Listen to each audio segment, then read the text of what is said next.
Welcome to Influential Entrepreneurs, bringing you interviews with elite business leaders and experts, sharing tips and strategies for elevating your business to the next level. Here's your host, Mike Saunders. Well, hello and welcome to this episode of Influential Entrepreneurs. This is Mike Saunders, the Authority Positioning Coach, and today we're privileged to have with us Barney Feinberg, who is the founder of The Chemistry Factor. Welcome to the program, Barney. Well, thank you very much, Mike. A pleasure to be here.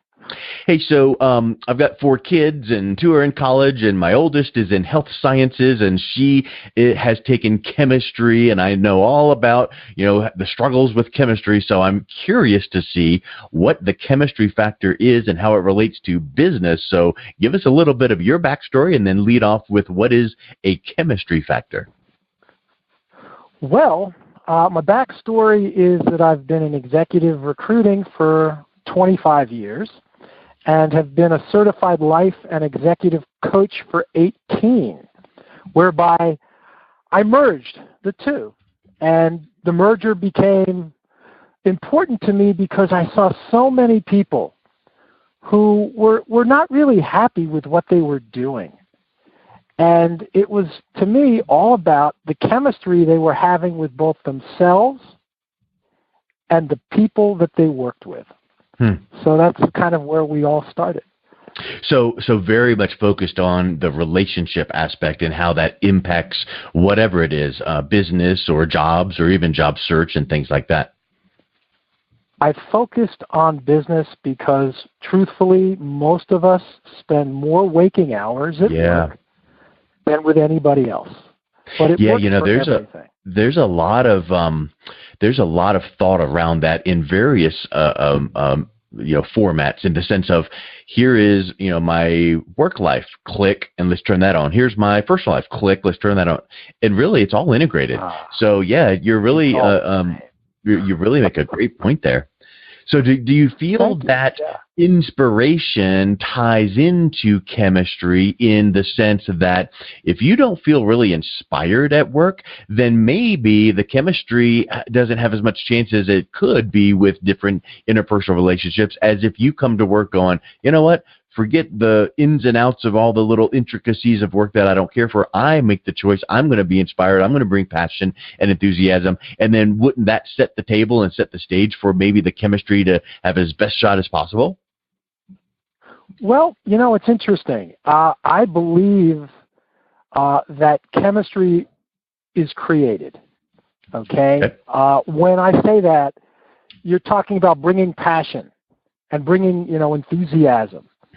And yes, you can do that, but I think it comes much more naturally when you are what I call empowering a value. Okay? So, values, and my whole concept is based around values. They are our rules of conduct. They characterize our sense of self and are elemental to the actions that we take every day. And when we are disconnected from a value, which can happen instantaneously because of circumstances, suddenly the work is hard, which probably is why they invented Thank God It's Friday. Okay? Not to mention Wednesday, hump day, and everything else in between. We too often get disconnected because of circumstances. We allow circumstances to dictate who we are. And we have the ability to decide who we are no matter what the circumstances. Yeah. Because you hear, you can choose to be happy, and it sounds good to say that, but I think that sometimes people go, of course, I'm going to choose to be happy or joyful or choose my circumstance. But I think when you're in the thick of it, it takes a little bit more work than just that, the mental synapses choosing. You kind of have to have a little bit of a strategy, don't you think? And what would you suggest in that circumstance? Absolutely. Well, the strategy is first to better know yourself. I mean, when I talk about empowering a value, it's about being the value. rather than thinking or trying to be the value, say happiness. So for me, if I want to empower the value of happiness, I just thought of a moment when I was with my family in St. Lucia. We were on a boat, and we were just having a wonderful time. And it's a story that inspires and empowers our values. And the key first is to know how many values we have and how many we can empower. And too often, most people have a very limited understanding of that. Yeah, that's a really good point. Yeah, it's kind of like reminds me of the example that we've heard over and over again about the airlines and the stewardess or the flight attendant saying, hey, here's the oxygen mask, put it on yourself first, and you feel selfish. But in reality, if you don't take care of yourself first, you then can't take care of people, in your proximity. Well, that's very true. And if you don't have the ability to choose the value that you want to empower, then you're kind of lost and hoping for something to work. Sure. Yeah. So, what I do is I help people create transformational change in the relationships they have with themselves and the people they work with. And what I discovered, which I should have known, but I didn't know when I wrote this book, is that what it really does is it strengthens our emotional intelligence. Okay. The ability to identify and manage the emotions that inspire us and the people around us. Neat. So now you mentioned you've got the book called The Chemistry Factor, and tell us a little bit about how that came to be. And is that just, as I would assume, is here's your, teaching methodology that you take your clients through and coach your clients through, and now let's put it down into a book to kind of bring that together. But what are some of the main points in the book regarding these relationships we're talking about? Well, the main point is that when you have the ability to empower your value, then you're working from a place that inspires you. Mm-hmm. We talked about spiritual before we got on this. Buddha said, we are what we think. All that arises is from our thoughts, and our thoughts make the world. So when you are empowering a value, you are moving in the direction that value dictates. But when you're disconnected from one, let's say you want to be confident, but you're struggling with it. Well, the actions that you're taking are much less productive and innovative. They just don't inspire you personally.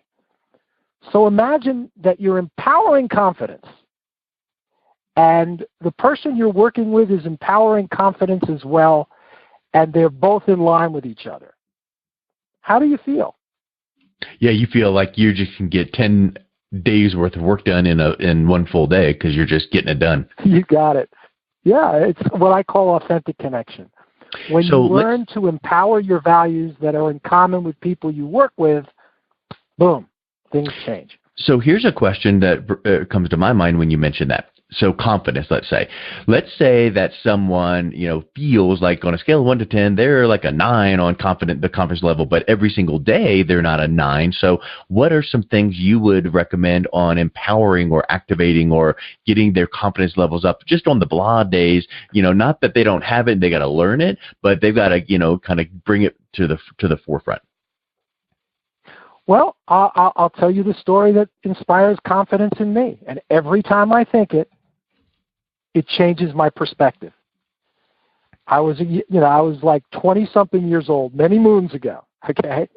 And there was a point in time, I'm playing on this softball team, and I knew every time I stepped into the batter's box, I could hit the ball over the right field fence.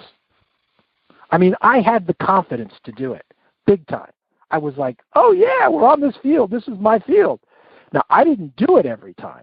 Yeah. But it had nothing to do with the results.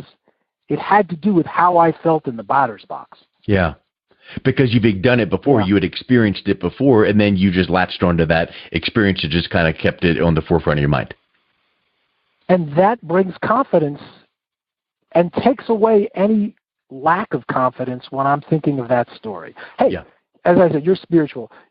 People look at the Bible, and they look at the stories, and what do? Those stories are there to inspire our values, to inspire our morals, to inspire our principles. And when we're living in those stories, we're living in those values powerfully. Yeah. If we're thinking about it, it's different. We can't just think about it. It's about being it. And that's the difference between being empowered and not being empowered. Well, it's interesting, and someone should write a book on this, but you bring up Bible and stories and parables and so many of the biggest concepts, that we know, business or personal, were in the parables of Jesus. Well, what would happen if we learned our own self and learned that we need to be inspired or confident or whatever that we need to be, and then we kind of created our own little parable, our own little story that we insert ourselves into so that we can do what you just did, be in the batter's box, right? Like, what if you just said, That's what my book talks about. Oh, well, then cool. You've done it. Awesome. That's neat. That's it. I mean, good. What it's about, first, to know your values. And if I were to ask you, how many values could you name, within a minute or two? What would you guess? Oh, I would say probably people could say 5 or 6. Yeah, that's about it. 3 to 10. If you're really self-aware, you can bang out 10, okay? But you have hundreds. You have so many that you don't connect to consciously. And when you start understanding the depth of who you are, the world changes, because then you have choice in learning how to empower more values than you've ever empowered before, which gives you more possibility to connect with anybody. Yeah, that's really a good point. So what do you think, let's get back to one of the things. Ahead.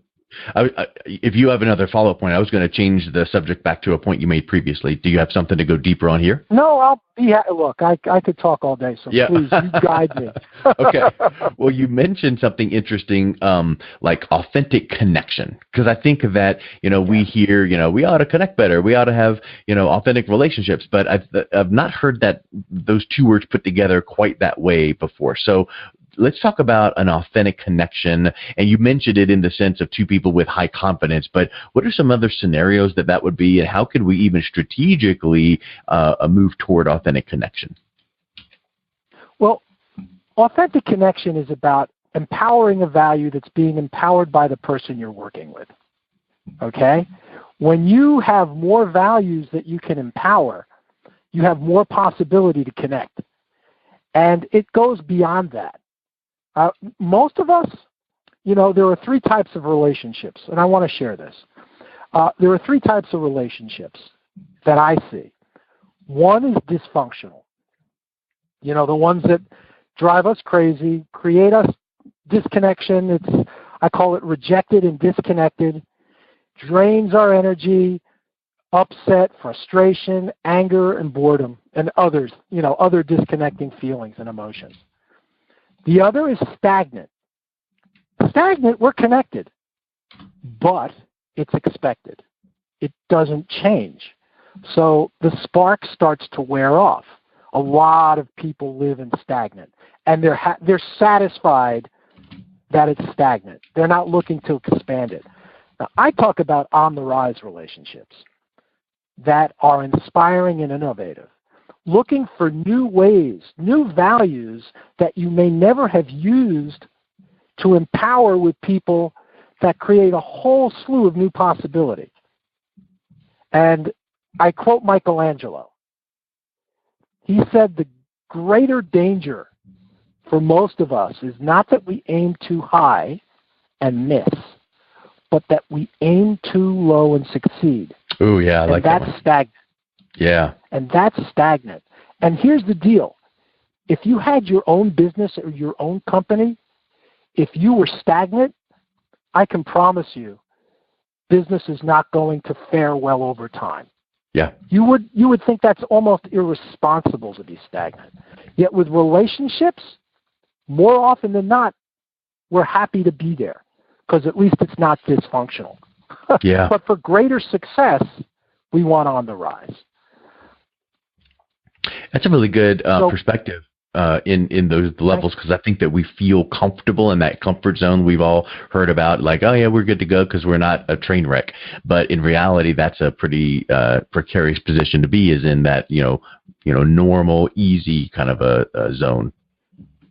Are you familiar with SHRM, Society for Human Resource Management?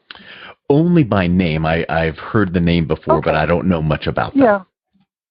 Well, they're a big organization, and they put a study out for 2017.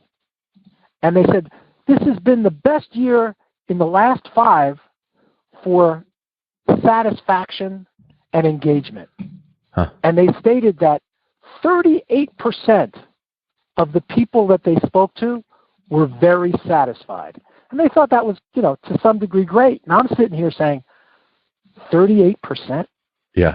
You mean the rest were only satisfied or not satisfied? Yeah. That's, to me, stagnant.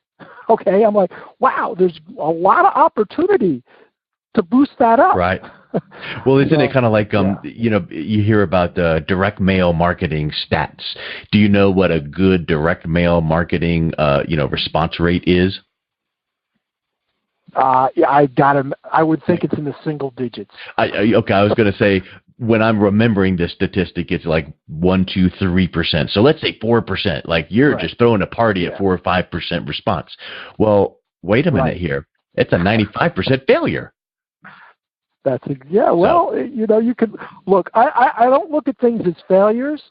Yeah. I look at things as challenges. Okay. Because when I'm looking at things as failures, I'm making things wrong. And my belief is that making things wrong, when we're disconnected, we're doing that all the time, is the disease that inhibits cultural success. Yeah, that's a good point.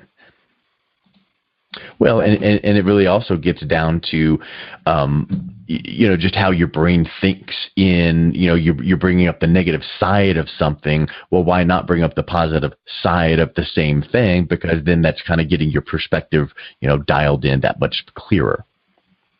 When you're authentically connecting, there is no negative. Yeah. There's challenge. There, as you said, 10 times better. Yeah, there is no negative when you're authentically connecting. Yep. It's a 4-step process, by the way. One, better know yourself. We talked about that, okay? 2, learn to empower your values. Now, this is not something that happens overnight, one at a time, and every day it's a practice to keep empowering them and add to the list. Next, once you know your values, now it's much easier to hear and discover the values you have in common with others. If you only have 3, that's all you're going to hear. I love when people say, well, one of our big values is integrity. And I'm like, wow, integrity is a great value. How many values are there in integrity? 50? More? Okay. Sure. I mean, if you've got 49 values that are connecting you in integrity with someone, but one that's not, and that's the one that you're connecting to, integrity stinks. Yep. But you've got 49 others to go to. So last point. Once you know the values you have in common with people and the ones you don't, go to the ones you have in common and authentically connect to them by empowering them with the person you're working with. You just heard the whole book. But speaking of the book, I want to make sure that our listeners can pick up a copy of it. So make sure in just a moment, I want to ask you one question first. But, we want to know, where can we best get it? On your website, Amazon. But I'm on the Amazon page right now, and I see that it came out just a few months ago, and you published it under the name Red Seams Publishing. And as I saw that, I was remembering the example you just gave us about the batter box. So I almost wonder if Red Seams has a baseball connection. Red Seams is what I think about when I'm focusing. Okay.